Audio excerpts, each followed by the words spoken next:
그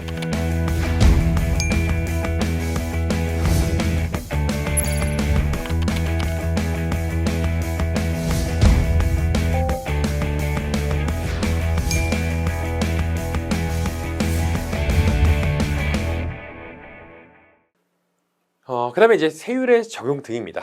우리가 이제 탄력관세 등과 관련된 내용에서 조금 벗어나가지고 이제는 아예 관세법에 딱 각각 명시를 해놓은 관세율을 조정할 수 있는 제도예요. 그 첫 번째가 간이세율제도. 간이세율제도는요, 쉽게 말하면은 수입 물품이 있어요. 수입 물품이 있으면은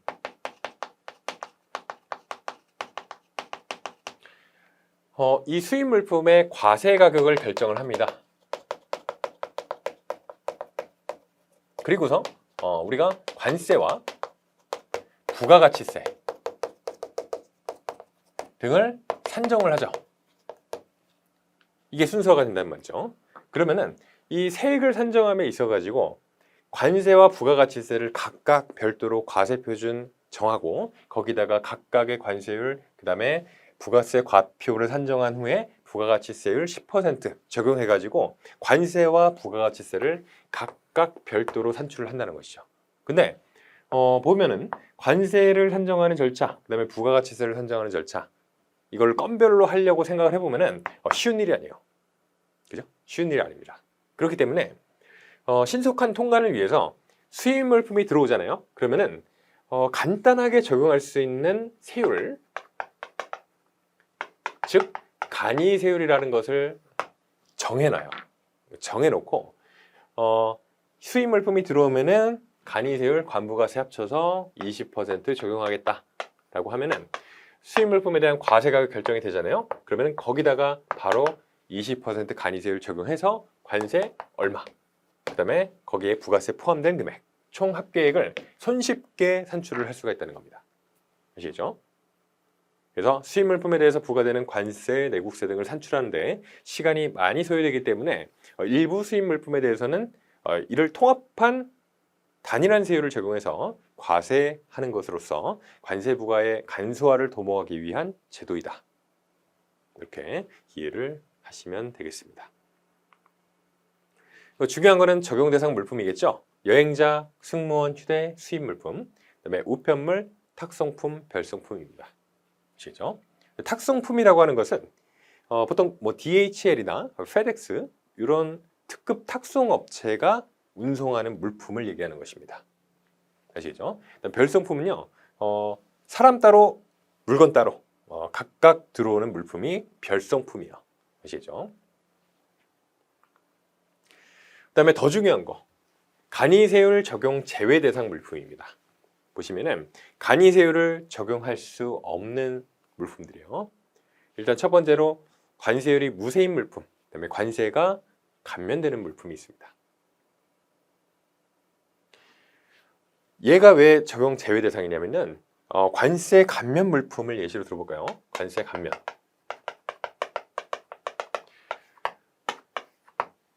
우리가 이제 다음 시간에 공부를 하실 텐데 관세 감면이라고 하는 것은 그 특정 수입 물품에 대해서 납부해야 될 관세를 경감하거나 면제해 주는 겁니다. 경감하거나 면제해 주는 거. 경감은 뭐예요? 일부에 대해서 면제를 해주는 것이고 면제는요 아예 없애주는 거예요. 아시겠죠? 다만 수입 물품이 있으면 거기에 대해서 관세 감면을 적용해 준다라고 하는 것은 관세 부분만입니다. 그죠? 부가세는 감면 대상에 해당이 안 돼요. 그죠? 그럴 때 특정 하나의 물품에 대해서 관세 따로 부가세 따로 산정을 각각 했으면은 관세 부분만 면제를 해줄 수 있겠죠. 그죠? 근데 간이세율을 적용해가지고 관세율, 그 다음에 부가가치세율 통합해가지고 하나의 단일한 세율로 적용을 시켰다. 그러면은 어느 부분만큼이 관세에 해당되는 것인지를 명확하게 발라낼 수가 없다. 그렇기 때문에 이러한 물품은 간이세율 적용 제외 대상 물품이다. 이렇게 이해를 해주시면 되겠어요. 그 다음에 수출용 원재료입니다. 수출용 원재료도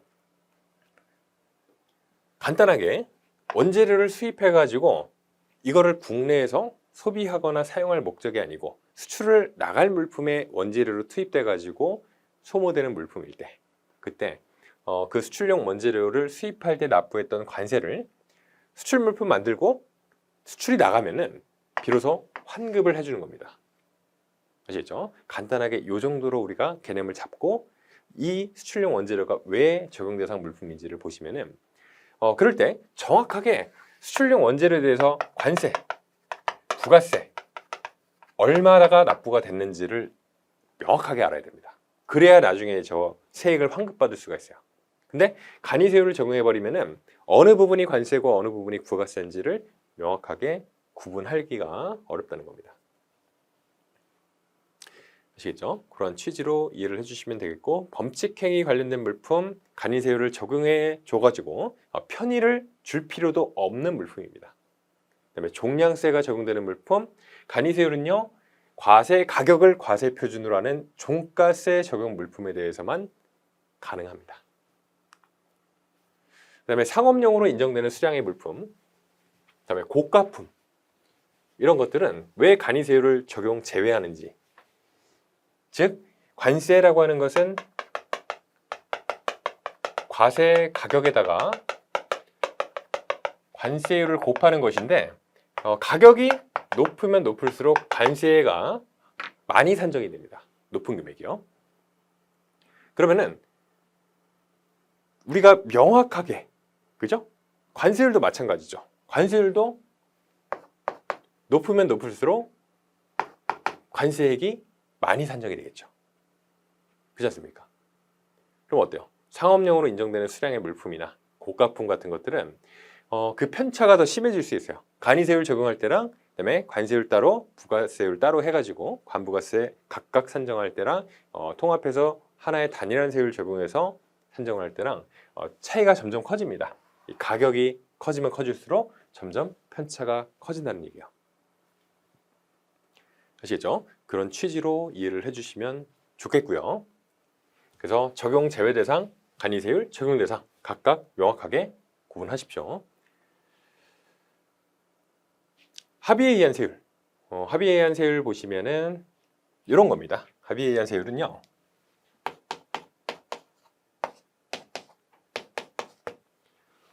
이렇게 5가지 품목 또는 더 훨씬 더 많은 수량의 물품이 한 번에 들어와요. 한 번에 들어오는데 물품별로 세율이 각각 다릅니다. 그러면은 이걸 다 구분해 가지고 정확하게 이제 HS 코드 넣고, 그다음에 그 HS 코드의 정확성을 담보로 한 상태에서 관세율을 명확하게 각각 세율 적용 우선순위에 따라 적용을 해주고, 그리고 각각 관세 산정하고 부가세 산정해 가지고 신고를 해야 됩니다. 근데 그러고 있을 틈이 없다는 거죠. 차라리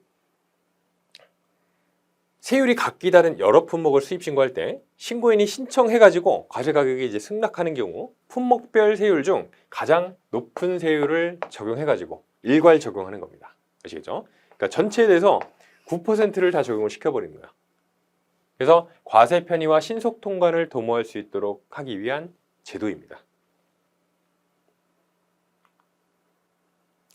그래서 요건을 보시면은 일괄 수입 신고가 된 물품으로서 물품별 세율이 각각 다른 물품에 대해서 신고인의 신청이 있어야 되고요. 가장 높은 세율을 적용해야 됩니다. 그리고 중요한 부분, 합의에 의한 세율은요, 납세자와 과세관청 간의 사전 협의가 필요한 부분이에요. 그렇기 때문에 가장 높은 세율을 적용한다고 했죠. 통관을 기껏 실컷 잘 빠르게 해주고 났더니 갑자기 납세자가 내가 아무리 생각해도 세금 좀 많이 낸 것 같아서 억울해요. 내 돈 돌려주세요. 라고 할 수가 없다는 얘기입니다. 즉 합의에 의한 세율을 적용할 때는 관세법 5장 2절의 내용, 심사와 심판과 관련된 규정은 적용하지 않는다. 즉 만약에 내 돈 돌려주세요라고 경정 청구를 했습니다. 그래서 거부를 당해요. 그죠? 그럼 거기에 대해서 심사 청구나 심판 청구 등을 통해서 구제를 받을 수가 없다는 얘기입니다.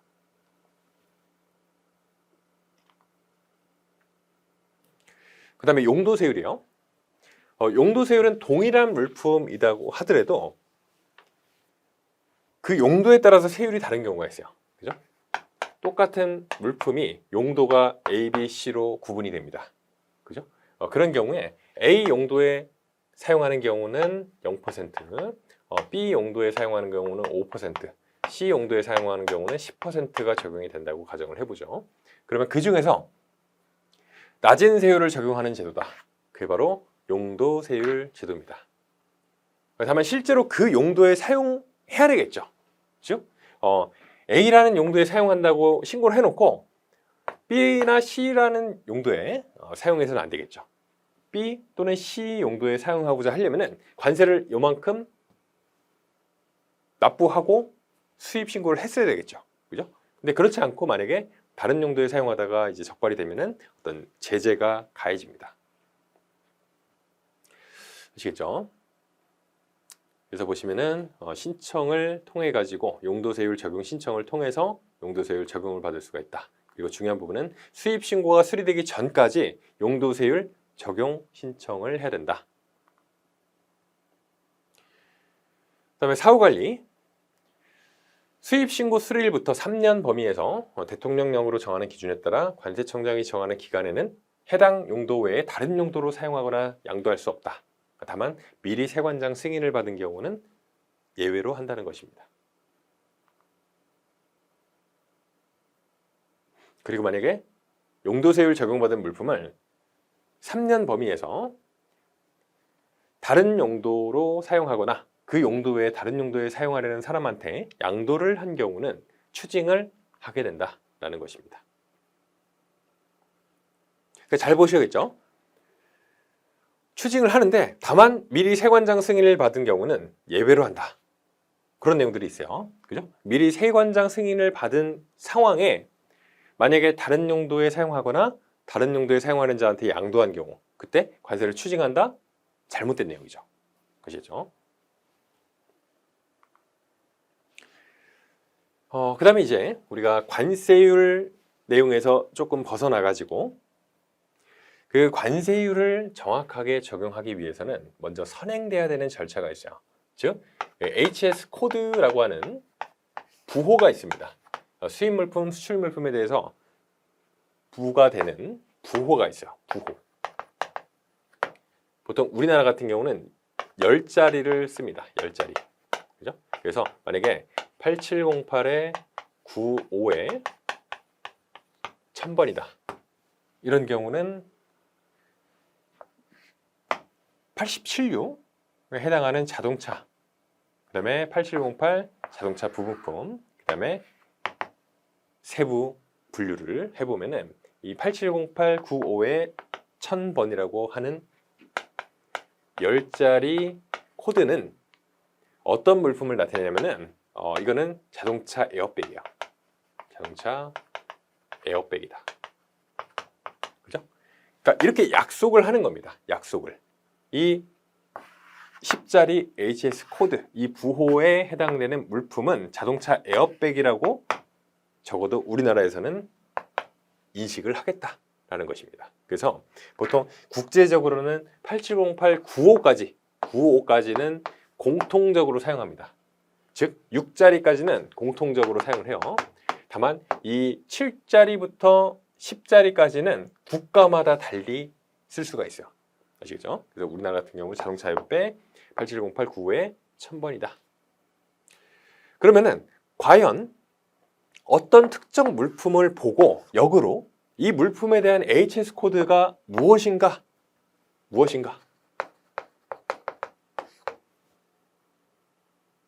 이거를 이제 결정하는 절차가 바로 품목 분류라고 하는 것입니다. 품목 분류.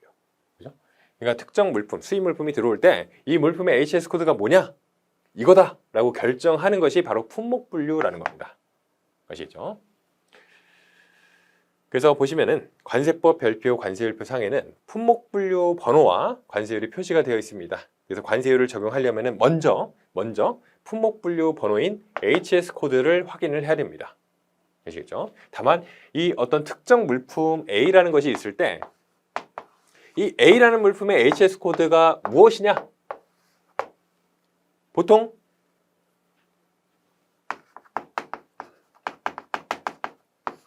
수입 신고할 때 납세 신고를 하죠.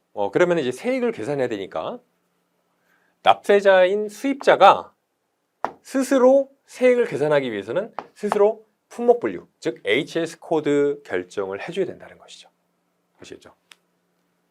근데 그러다 보니까 이게 잘못되면 어떻게 돼요? HS 코드가 잘못되면은 관세율 적용이 잘못될 수 있고, 관세율 적용이 잘못되면은 관세가 잘못 산출될 수가 있다.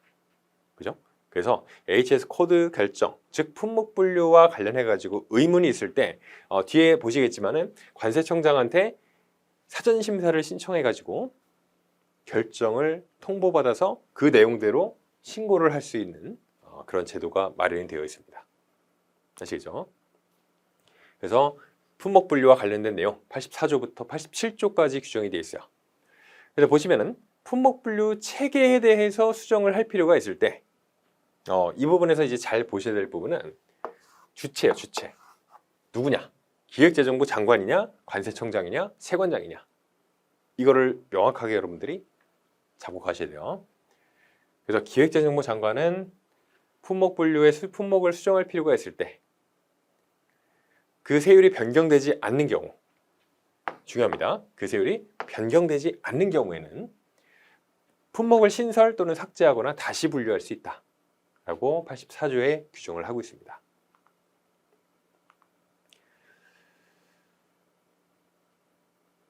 그 다음에 이제 품목 분류가 변경이 됐을 때 변경 고시 등을 해야 되고요.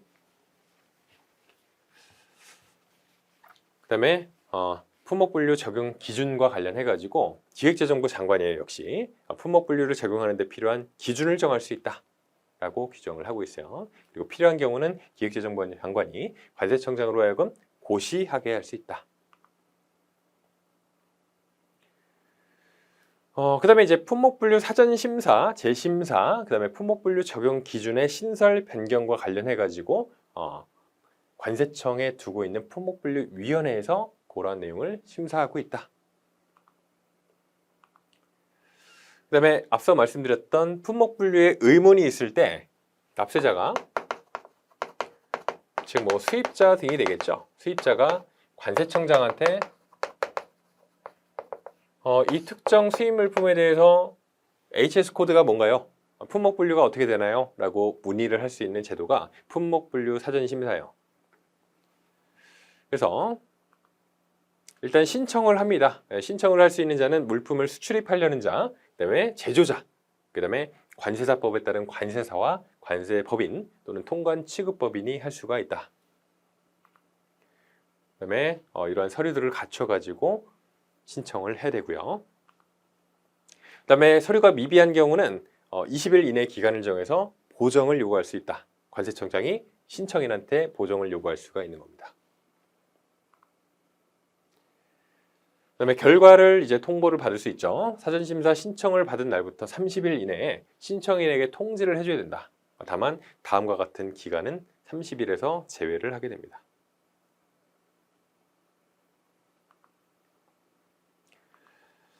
그리고요, 결과가 불만족스러우면 신청인은 어떻게 해요? 30일 이내에 재심사를 신청할 수가 있습니다. 재심사를 신청하고 그다음에 관세청장이 재심사 신청을 받았으면은 그 재심사 신청을 받은 날부터 60일 이내에 신청인한테 결과를 통지를 해줘야 된다라는 내용이에요.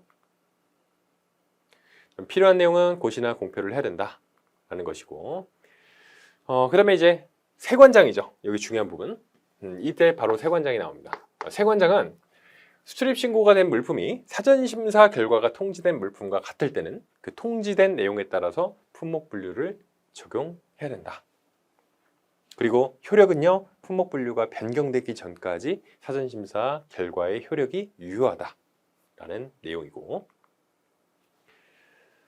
그 다음에 이제 특정 물품에 적용되는 품목 분류의 변경 및 적용입니다. 여기에 주체가 누구예요? 관세청장이에요. 관세청장은 심사나 재심사한 품목 분류를 변경해야 될 필요가 있거나 또는 자기가 직권으로 한 품목 분류를 변경해야 될 사유가 발생하게 되면은 그 해당 물품에 적용할 품목 분류를 변경할 수 있습니다. 변경 사유 잘 보시면 되겠죠. 관계법령 개정에 따라서 변경이 되거나 또는 품목 분류 체계 수정에 따라서 품목 분류가 변경이 됐어요. 또는 어떤 중대한 착오가 있었습니다. 또는 협약에 따른 관세협력이사회의 권고나 결정, 법원의 확정 판결에 따라서 품목 분류가 변경이 됐어요. 아시겠죠? 그리고 품목 분류를 변경했을 때는 그 내용을 고시나 공표를 하고 그 다음에 그 사전심사나 재심사에 대한 결과를 통지한 신청인한테는 역시 그 내용을 통지해야 된다. 그러니까 통지한 내용과 또 다른 결과가 발생을 했습니다. 그러면은 역시 추가로 통지를 해줘야 된다는 얘기죠. 그리고 이제 품목 분류가 변경이 됐습니다. 그러면은 신청인이 변경 내용을 통지받은 날하고 그다음에 변경 내용의 고시나 공표일 중에서 빠른 날부터 변경된 품목 분류를 적용한다. 아시죠? 다만 박스 안에 있는 내용과 같이 뭔가 수출입 신고인한테 조금 더 유리한 측면이 있다라고 하면은 그 유리할 수 있도록 적용을 하라는 것이죠. 그죠? 즉 변경일부터 30일이 지나기 전에 우리나라에 수출하기 위해 선적된 물품이 변경 전 품목 분류를 적용하는 게 그냥 과거의 품목 분류를 적용하는 것이 수입 신고인한테 더 유리한 경우는 변경 전 품목 분류를 적용하도록 하는 겁니다. 마찬가지로 다음과 같이 이제 품목 분류 사전 심사 등에 따라서 품목 분류가 결정된 이후 변경일 전까지 수출입 신고가 수리된 물품에 대해서도 소급해서 변경된 품목 분류를 적용한다. 그다음에 사전 심사나 재심사 과정에서 거짓 자료 제출 등 신청인에게 책임 있는 사유로 해당 물품의 품목 분류가 결정됐지만은 이를 이유로 품목 분류가 변경된 경우, 그죠? 그런 경우에도 역시 마찬가지로 좀 유리한 쪽, 가급적이면은 품목 분류가 신청인이나 그다음에 수출입 신고인한테 유리한 쪽으로 갈 수 있도록 해주는 경향을 띠고 있습니다. 아시겠죠? 그렇게 정리를 해주시면 좋겠습니다. 이번 시간 여기까지고요. 여러분들 수고하셨습니다. 감사합니다.